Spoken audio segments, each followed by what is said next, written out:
تختزل حديقة ماجوريل في مراكش نباتات القارات الخمس، جمال يداعب الخيال وأجواء حبلى بالإلهام، ومعلمة وصلت أصداء تفردها إلى أصقاع الأرض. زوارها يجدون فيها مكانا للتعبير الفريد والقوة الروحية الخلاقة. هي حديقة عامة مفتوحة على مدار العام لاستقبال 600 ألف زائر.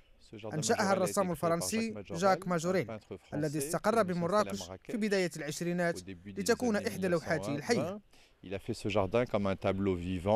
لتنتقل ملكيتها بعد ذلك إلى المصمم الفرنسي الشهير إيف سان لوران الذي عشقها حيا وميتا. أوصى بنثر رماد جسده في فيلا النخيل التي تتواجد في الحديقة. الحديقة فرنسية الطابع مغربية الروح، يسهر على شبابها وجمالها 70 مزارعا مغربيا.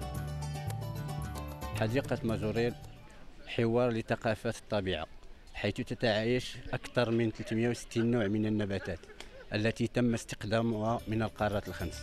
أشجار معمرة وأخرى غريبة ومتفردة، وأخرى تضم بين أغصانها أساطير وقصص، كهذه الشجرة التي تسمى دراكينا دراكو، التي شربت دماء التنين والفيل أثناء صراعهما الأسطوري، فتلونت عروقها ولحاء قشرتها باللون الأحمر، فما عليك إلا أن تبلل إصبعك ليعود إليك بلون أحمر بعد مسحه بها.